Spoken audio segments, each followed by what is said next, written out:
de la tarde. Y tenemos que hablar de uno de los sectores más afectados, sin duda, ¿no? Por las políticas que está llevando a cabo el gobierno nacional. Claro, castigado desde el primer momento, pero bueno, no sin spoiler, digamos. Y nosotros todavía no podemos entender un montón de cosas porque en su momento hemos realizado varias notas a varios referentes del sector y nos sorprendió muchas veces las respuestas, ¿no? Con respecto, por ejemplo, por qué en su momento habían dado, le dieron el apoyo, digamos, al gobierno de Milei, qué iba a pasar en estas nuevas elecciones, y decía, bueno, está medio dividido la cosa porque hay muchos productores que van a seguir apostando por este gobierno, y es inentendible. Y hoy nos encuentran nuevamente ante esta noticia, digamos, ¿no? Sí, bueno. Más recorte. Eso ya sería harina, otro costal para el análisis. La ideología es muy fuerte en algún sentido, porque no solo en ese sector de la yerba, pero bueno, ayer medio que se blanqueó algo que venía sucediendo ya. Oficialmente se dejó sin las funciones de intervenir en el mercado del INIM y de fijar precios. Simplemente queda como una cuestión de, ellos le están diciendo modernización para simplemente controlar calidades y alguna cuestión más. Algo que venía sucediendo, como digo, pero ayer por decreto del presidente, con firma de Javier Milei, de Federico Sturzenegger y de Luis Caputo, se oficializó esto. Así que ya fue el fin, ¿no?, del INIM como se lo conocía. Y por supuesto, como lo tratamos ayer y hoy también, quienes siguen y siguieron, les interesa el tema, las repercusiones de todo tipo, ¿no? Desde el gobierno de la provincia, desde los productores, distintos entes que nuclean a los productores yerbateros, analistas también anunciando o hablando de lo que puede suceder, ¿no? De la venta de chacras, del abandono de la producción. Sí, el impacto que va a tener para pequeños y grandes productores. Hay un versus, ¿sabes cómo dirá? Claro, o la concentración también del mercado. Y bueno, para que nos ilumine un poco o que conocer su visión. Perspectiva, ¿no? Claro, sí, estamos con una persona que ahora es consultor de Impulsa, pero fue ministro del Agro y la Producción de Misiones. Estamos con Sebastián Orio Zavala, así que te agradecemos por tu tiempo, por venir acá hasta Circus. Bueno, buen día, buenas tardes, ¿cómo están? ¿Cómo andás, Seba? Como por la invitación. Por favor. Y bueno, saludamos acá a toda la audiencia que está acompañando. Exacto. Bueno, la idea era poder invitarte para conocer desde tu perspectiva, alguien que conoce muy bien la provincia y también lo que justamente cómo vivís este momento, esta actualidad del INIM. Bueno, la realidad, como comentaba, ¿no? Ya viene sucediendo esto con el DNU de diciembre del 2023, que ya había quitado facultades. En realidad termina ahora de modificarse la ley original de creación del INIM, que es la ley del 2002, y se derogan directamente los artículos del 9 al 19. Que son el núcleo fundamental, de hecho, del motivo fundacional del INIM, ¿no? Que fue el motivo de lucha, que es controlar el mercado con distintas herramientas o de distintos aspectos, que es de poder cupificar la producción, o sea, poner cuántas hectáreas se pueden plantar de ser necesario, ¿no? Como sucedió hace no mucho con la resolución 70 del INIM, que establecía un límite de plantaciones, o poder cupificar la cantidad de cosecha, lo que se puede llegar a cosechar en un determinado periodo. El establecimiento del periodo de cosecha, es decir, normalmente se establece en periodos entre marzo, abril y septiembre, y después la safriña, con periodo, bueno, ahora queda liberada absolutamente la cosecha sin tiempos. Obviamente la definición de un precio, que era la garantía fundamental para los productores, principalmente era como que fue uno de lo gran discutido en su momento con los productores en la plaza y el tractorazo.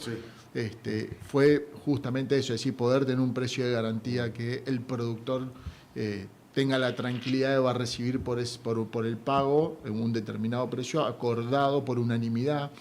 La unanimidad, que si no se resuelve por unanimidad, iba al laudo. Todo eso está establecido entre los artículos 9 y 19 de esa ley, que fueron absolutamente derogados por un decreto muy cortito, que era deróguese el artículo 9 al 19, y automáticamente fue el decreto que sacó Milei, digamos. Fue una página y la firma, como decía.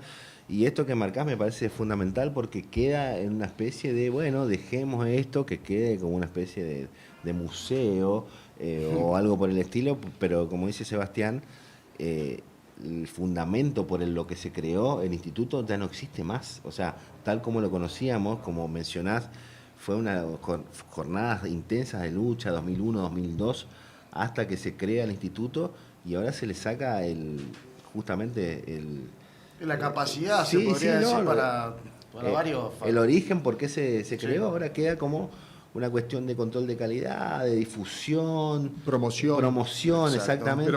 Pero el núcleo de lo que decís... De la lucha agraria, ¿no? Ya no está más. Claro, lo limita a funciones técnicas ahora. Y más allá de que, para salir un poquito de que por ahí uno, no, porque el instituto... sino lo que nos preocupa a nosotros en general y al misionero que ve esto, no solo como una industria de muchas familias, sino como una cuestión cultural también de la provincia, es que el impacto que puede tener esto y que está teniendo, ¿no?, en las chacras, en los pequeños productores, en una concentración de mercado. No sé, ¿qué opinás, Sebastián? Bueno, mira, para que hagamos una pequeña radiografía muy breve, pero para que tengamos un horizonte, nosotros hablamos normalmente de cerca de 12.000 productores que que producen materia prima, o sea, son yerbateros básicamente, de los cuales hablamos y hacemos referencia que el 70% son pequeños productores, pero esos pequeños productores concentran no el volumen en la totalidad de la yerba mate, sino que la concentración está entre ese 20% restante, pues hay un intermedio ahí, ese 20% restante, el 80% de la producción. Entonces vemos que ese 70% de productores son productores chiquititos, ¿no?, que rondan entre las 5 o 10 hectáreas normalmente a 20, 25, 30 si querés. Ese es el grueso. De una actividad que tenemos 300 industrias en total en lo que son entre secaderos y molinos. De ese volumen tenemos alrededor de, redondeando, 40 cooperativas que se dedican a la producción de yerba mate, sobre todo en procesos intermedios. Digo sobre todo porque la gran mayoría hace yerba canchada, que es el proceso intermedio. Y después tenemos algunas que muelen y envasan, como las que son las más conocidas, que son Andresito, Indumar, que salió hace muy poquito, de 2 de mayo, que empezó hace un tiempo a envasar, Monte Carlo con Aguantadora, Pampa y algunas otras marcas más. Y hay algunas otras cooperativas más chiquititas, como La Tuna, Yapeyú, pero en general son cooperativas más bien de poco alcance. Entonces, para que tengamos una radiografía en ese volumen, esto hace que todos estos pequeños productores que tienen volúmenes de producción bajos, que hablamos de productores que tienen 5 o 6 mil kilos por hectárea de yerba, en 5 hectáreas, o para redondear un número, en 10 hectáreas estamos hablando de 50.000 kilos, estamos hablando de volúmenes de precio que para el productor hoy 250 no le alcanza ni siquiera para cubrir la cosecha. Los costos, ya no hablamos de fertilizar, no hablamos de hacer un subsolado, un trabajo con el tractor, hablamos directamente, no le alcanza para pagar al tarefero. Y ese universo también, que no es menor, estamos hablando de por lo menos 7.000, 8.000 trabajadores registrados. Hay otro tanto en negro también, pero sabemos que 7.000, 8.000 trabajadores registrados de la cosecha de yerba mate, el tarefero básicamente, con la intermediación también del contratista, que se le llama, que trabajan en general para una empresa que hace servicios. Estamos hablando de un universo importantísimo en términos productivos, pero también en términos sociales, socioeconómicos, ¿no? ¿Por qué? Porque esos pequeños productores son los que viven en la chacra, son los que viven en la colonia, los que le dan vida a la ruralidad, los que siguen sosteniendo esa vida en la escuelita rural, en la despensita de la picada. Todo eso es ese universo que hoy está hace ya 2 años totalmente dejado de lado por las políticas estatales del gobierno nacional. Y obviamente, yo venía diciendo, en un contexto, venía conversando en un programa, en un contexto donde está en caída el consumo de yerba mate, hemos tenido una caída del 22% del consumo entre el año 2023 y el año 2024. Para el año 2025 se recuperó un poquito, pero no más que un 10, o sea que todavía no hemos llegado a los valores de consumo interno del año 2023, estamos hablando de que en definitiva vemos una caída económica, una recesión. De hecho, vemos que se empiezan a echar gente de los supermercados, achiques fuertes de todas las cadenas de supermercados. Eso es básicamente porque ha caído el consumo de alimentos, ¿no? Hablamos de lo más básico que tenemos todas las familias en la Argentina, que es el alimento. Bueno, esa caída repercute directamente también, entre otros productos, en la yerba también. Así que vemos que el golpe es duro. Y esto, en definitiva, como decíamos, ¿no? Esas pequeñas garantías que el instituto le daba a los productores de equilibrar oferta y demanda, de darle la garantía de que reciban un pago que había llegado a los 53 centavos de dólar en su momento para los productores. Hoy estaríamos hablando de más o menos, ¿cómo se llama? 700 pesos. Hoy le están pagando 250, 300 en el mejor de los casos. Entonces vemos que realmente es un golpe muy fuerte para toda la economía de la ruralidad. Totalmente, bueno, son números negativos, pero bueno, esta apertura puede generar por ahí una sobreoferta y una baja por ahí sostenida en los precios. ¿Cuál es tu visión para quienes producen justamente esta materia prima? No, a ver, se abre, también se quitan todo tipo de restricciones a la importación de yerba mate. A ver, no hay nada positivo, lamentablemente, para el productor misionero. Vemos que el impacto que va a tener esto, nosotros creemos en el análisis, es justamente esto: el productor, que hay muchos ya dejaron directamente de cosechar yerba porque ya, como te digo, no le rinde el número. Si yo tengo que pagarle al tarefero para que me haga el servicio de cosecha, llevarlo hasta el secadero para que me paguen 250 pesos, a mí no me cierra el número. Directamente no le puedo pagar al tarefero, o no le puedo pagar al fletero, o lo tengo que cargar yo y no puedo pagar el combustible. Entonces, directamente no cosecho, dejo la cosecha. Ahora, ¿de qué vive ese productor? Si no tiene una actividad complementaria en la chacra, en realidad lo que termina haciendo ese productor es poner su chacra en venta, mudarse a algún lugar donde pueda, y obviamente eso implica un proceso de quién va a comprar la chacra, y va a comprar quien en este contexto de recesión y de crisis económica pueda y tenga la espalda para hacerlo, que por lo general es una persona pudiente, entonces, y que seguramente ya tiene más chacra. O grandes empresas, ¿no? También, que claramente favorece esta medida, ¿no? A la concentración. Exactamente, ese es el horizonte, ¿no? La concentración.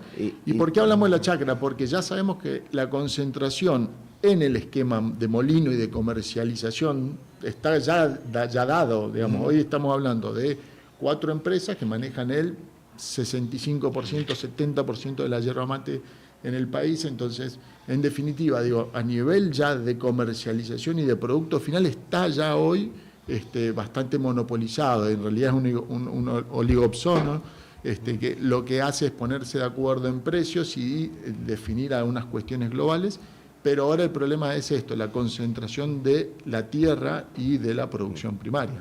Totalmente. Y como decís, esto de el precio baja con un descenso tan marcado, y además la modalidad de pago, porque hay cheques a 60, 120 días, es terrible. Con el combo, a nosotros, no, más allá de lo que recabamos mediáticamente, cuando hablamos con algunos productores, tenemos la oportunidad, nos dicen que también, justamente al hacer el pequeño cálculo que, como bien decís, de los costos, aumentó muchísimo y sigue aumentando, por ejemplo, el combustible y la energía.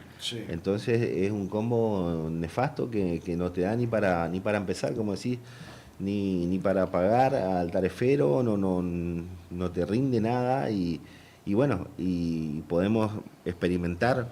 Yo no quiero ser catastrófico, pero simplemente planteo el escenario de esto que hablamos, como dice Pablo, de la concentración, y también porque lo hemos visto, no hace 200 años, hace poco, relativamente hablando, pueblos fantasmas, y concentración en las ciudades, en los cordones de las ciudades más grandes, ¿no?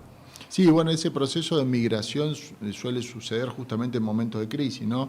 De migración del campo a las ciudades, tiene que ver justamente con esto, donde vos estás viviendo en la chacra, no puedes sostener la familia, la unidad doméstica, la economía de la familia, porque no te rinde la producción, porque aparte, a ver, estamos en crisis, hoy hablamos de la yerba, pero el té está en una situación crítica ya hace muchos años, que hoy está en el peor precio de los últimos casi 40 años también el té, con un dólar sumamente retrasado, porque el té hablamos siempre de una producción millonera que ronda entre los 50 y los 60 millones de dólares, que van todos a exportaciones, es decir, el 95% del té se exporta. Entonces, si nosotros tenemos un dólar retrasado, no competimos con la India, con China, con Kenia, países que tienen costos mucho más bajos en dólares, con otro sistema cambiario, y que nosotros quedamos sumamente retrasados. Entonces le pagamos poco al productor, el productor deja de producir té. Entonces, yo tengo yerba, me está yendo mal, me pagan poco, tengo té, me está yendo mal, me pagan poco. Entonces el contexto macroeconómico que está definido por una decisión política del gobierno nacional es lo que hoy está conllevando justamente una crisis, como decís vos, ¿no? A dejar la chacra, a alejarse del sector productivo, no poder apoyarse en otra actividad, y obviamente esto, concentración, pero también, es decir, inversiones incluso estatales de salas de primeros auxilios, el CAPS de Las Picadas, la escuela de Las Picadas, donde empieza a haber menos gente porque la gente se mudó, se fue a vivir a un cordón del periurbano de un pueblo cercano para poder sobrevivir y sobrellevar, hacer una changra, tener una oportunidad. Hoy, Christian Klimbe es un referente de APAM, conocido, tealero, yerbatero. Lo contó el otro día, cerró la chacra, la puso en venta y se fue a trabajar en un taller mecánico. No es algo que nosotros lo contamos alejadamente de la realidad, ¿no? Es un ejemplo, y se fue a vivir a trabajar en un taller mecánico en Oberá, está viviendo en Oberá, y digamos, el claro ejemplo de esto que estamos diciendo. Entonces, los hijos de Christian Klimbe van a ir a la escuela a Oberá, seguramente ya no van a ir a la escuela rural de Guaraní, donde él tiene la chacra, o de la zona de rural de Oberá. Entonces empieza a haber también esto, ¿no? Menos horas, porque los docentes se quedan sin alumnos, entonces te quedas, o sea, es la caída de la economía que va, cadena, un eslabón sobre otro eslabón que va debilitando la vida en la ruralidad, y esa vida en la ruralidad que con mucho esfuerzo el gobierno provincial ha ido haciendo escuelas, ha ido promoviendo actividades, va cayendo como un castillo de naipes, ¿no? Exacto. Desde tu punto de vista, ¿cómo pensás que el Estado o desde otros organismos no pierdan la visión social, justamente lo que hablábamos un poquito del sector, no solo como mercado, sino como cultura, economía, porque el riesgo ya está muy elevado, muy grande, ¿no? Sin el INIM, que bueno, se va a derivar solamente a la parte técnica, y bueno, se pierden muchas cosas importantes. No sé si los productores pueden llegar a recurrir a la justicia en algunos casos. No, entiendo que es posible. Ahora hay una cuestión jurídica ahí, que el DNU es un DNU, entiendo que tiene que pasar por el Congreso nuevamente para ser aprobado por las cámaras, y entiendo que si no, habrá que recurrir, ya lo ha hecho el gobernador Passalacqua en distintas ocasiones, con el tema de discapacidad, con el tema incluso también del sector yerbatero en su momento, o la quita de funciones al INIM, de hacer y pedir un recurso a amparo, y que desde ahí la justicia pueda trabajar. Pero, la realidad muestra también que, más allá de las decisiones judiciales que se tomen, el gobierno nacional no está dando cumplimiento a lo que sucede. Lo hemos visto incluso con leyes votadas por la mayoría de los diputados y senadores del país, donde después no se le asignan los recursos que realmente establecen las leyes. Así que entiendo que es difícil que sus facultades vuelvan a recuperarse en el corto plazo, por lo menos en este gobierno. Ahora, creo igualmente que hay que hacerlo, ¿no? Entiendo que como funcionario cada uno tendrá su responsabilidad en hacerlo, y creo que eso el gobierno de la provincia de Misiones viene cumpliendo con esto, con pedir a la justicia que recupere en este caso las funciones del INIM. Totalmente.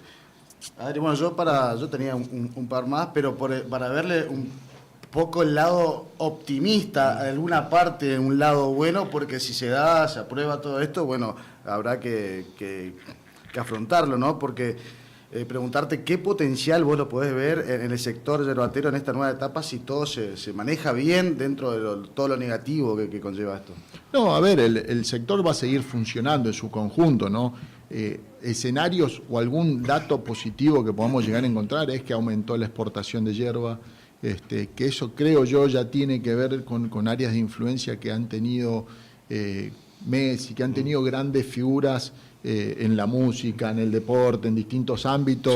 Sí. No sé, lo vemos al cantante de Metallica tomando mate antes de los recitales. Colapinto también. Colapinto, con el mate a todos lados. Hay algunos influencers estadounidenses que ponen Zaira Nara, bueno, personajes. Y el trabajo hormiga también, además de esto, de la apertura, bueno, vos sabés mejor que nosotros, la apertura de mercados, lo que conlleva a tratar de entrar a mercados gigantes como la India, como China, y de qué manera, porque tal vez por ahí no es esto como estamos tomando nosotros. No, otras propiedades que tiene para otras utilizaciones. Claro, sino con más una especie de té, por ejemplo, pero son cuestiones que se trabajan arduamente, y sobre todo que Misiones es una de las provincias, como decíamos, que tiene mayor porcentaje de ruralidad. En una particularidad muy distinta al resto del país, porque Argentina se creó con luchas, con guerras civiles, con latifundios, y Misiones es lo contrario. Bueno, eso es una característica que tiene que ver con todo el proceso de territorialización, como decís, que obviamente en la distribución Misiones ha quedado con distintas características, y de hecho su mismo territorio tiene distintas características, que volviendo un poco a lo que decían ustedes al principio con respecto al contexto de las elecciones y la ruralidad, en ese marco vemos un marco distinto de la forma en que votó el pueblo, ¿no? Una votación fue en el 2023, pero en estas elecciones vemos un cambio entre los pequeños productores, orientado más hacia una mirada del provincial, o sea, el apoyo al gobierno provincial o a los gobiernos de mirada peronista, y los lugares como son las últimas espacios, como ha sido Andresito en la colonización, que ya hablamos de productores que tienen más de 300, 400 hectáreas, con otro formato de colonización distinto. Vemos un perfil que apunta más a votar a la Libertad Avanza. Eso ha sido un poco los resultados. Vemos que esos lugares donde hay un universo más industrial, de productores con mayor superficie de tierras, vemos un perfil que apunta un poco más a votar esa esperanza de la reforma tributaria, de la reforma laboral. Y el pequeño productor, vemos que lo siente hoy en día en el bolsillo, y cambió su voto a apoyar justamente a una mirada que recupera el sector agroproductivo como lo conocíamos originalmente. Entonces, en ese sentido vemos que Misiones tiene muchos pequeños productores, y esos pequeños productores en su contexto también empiezan a tener primero, son mucho más vulnerables a este tipo de cambios económicos, y al mismo tiempo a veces puede resultar más difícil que se reinserten en una nueva cadena agroalimentaria o agroindustrial en la producción. Entonces, ahí es donde el impacto social termina siendo mucho más grande que en la provincia de Buenos Aires, que ya en las unidades productivas estamos hablando de productores que tienen 500 como mínimo, ¿no? Claro. En adelante, en general hablamos de grandes latifundios o acuerdos de alquiler y de rentas que terminan integrando 50.000 hectáreas, 100.000 hectáreas en pools de siembra, en otra cosa que no es un formato que exista en la provincia de Misiones, con otras características socioproductivas totalmente distintas. Y volviendo, una de las funciones que todavía va a quedar en el INIM es la promoción, que es un poco lo que hablábamos recién, que el gobierno provincial también está apuntalando, que es esto de ir a la India a buscar nuevos mercados donde hay grandes poblaciones, y buscar también nuevas formas de consumir, que no necesariamente es la hierba, puede ser el extracto de hierba líquido concentrado para bebidas energizantes, ¿no? Reorientar un poco hacia dónde se puede utilizar el producto yerba mate. Las propiedades. Claro, con sus propiedades en la industria cosmética, en la industria de la bebida energizante, en la industria alimenticia en su conjunto, o de bebidas como otras opciones también para penetrar y generar desde ahí un movimiento que está sucediendo, ¿no? Por eso digo, hay una leve recuperación de las exportaciones, pero igual, si nosotros tomamos ese incremento interanual que hubo en las exportaciones sobre el total de la yerba, estamos hablando de un aumento del 2%. O sea, estamos hablando de un impacto que podemos recién llegar a mover para que haya una demanda sostenida y que sea realmente considerable en el universo de la yerba mate dentro de 20 años, si seguimos con esa tendencia, ¿no? Así que bueno, es complejo el escenario en el corto plazo. Mucha incertidumbre, ¿no? También para que estas familias de la provincia. Bueno, para cerrar, te agradecemos, la verdad, muy claros los conceptos. La verdad que queríamos invitarte justamente para esto, para que nos des tu perspectiva, conociendo muy bien el sector y la provincia, y bueno, dejar un mensaje en este momento por ahí de incertidumbre para estos pequeños productores, esta gente, estas familias rurales que por ahí están ahí medio desconcertados con esto. No, acá yo lo que creo que hay que es empezar a trabajar en un canal de diálogo que permite unificar criterios, porque acá, digo, si el sector cae, va a caer y va a golpear absolutamente a todos los eslabones. Va a golpear a la industria, va a golpear a los secaderos de yerba cancha y va obviamente también a golpear a los productores. Entonces creo que hay que trabajar ya no por hacer una crítica a una política determinada, o sos kirchnerista, o sos de la Libertad Avanza, tenemos que trabajar en el interés común del sector en su conjunto, en este caso el sector yerbatero, y bueno, es importante que los productores puedan tener un lineamiento claro de qué hacer y una definición, y lo digo esto porque hay una tensión en este momento con respecto a si hacemos la safriña o si no, y la pelea empieza a haber una tensión entre los que necesitan la plata y necesitan hacer la safriña y aquellos que no están de acuerdo. Entonces, creo que lo mejor acá es trabajar en conjunto, trabajar en articulación con el gobierno provincial, con los ministerios que correspondan, y desde ahí obviamente tratar de definir políticas que vayan en pos y en beneficio de toda la integralidad de la cadena del sector yerbatero en su conjunto. Perfecto, Sebastián. Bueno, muchísimas gracias por llegar, por hablar un poquito. Era necesaria la charla que queríamos para desandar algunos temitas de esta actualidad justamente del sector. Muchas gracias por la visita. Gracias a ustedes, chicos, por la invitación. Saludamos a todos. Placer de tenerlo nuevamente. Sí, es un crack. Bueno, así somos, los hinchas de River somos así. Un amigo de la casa, porque estuvo en varias oportunidades, no solamente ahora, sino que cuando era ministro, antes también, después también, y siempre, la verdad que aceptó la invitación por parte de nosotros. Sí. Y eso es lo bueno, muy rápido, viste, que no da muchas vueltas, si puede, si no puede, no puede. Exacto, qué grande, Seba. Está bueno el contacto. Bueno, muchísimas gracias. Conmigo para lo que necesiten, acá estamos. Para bueno, nosotros continuamos en la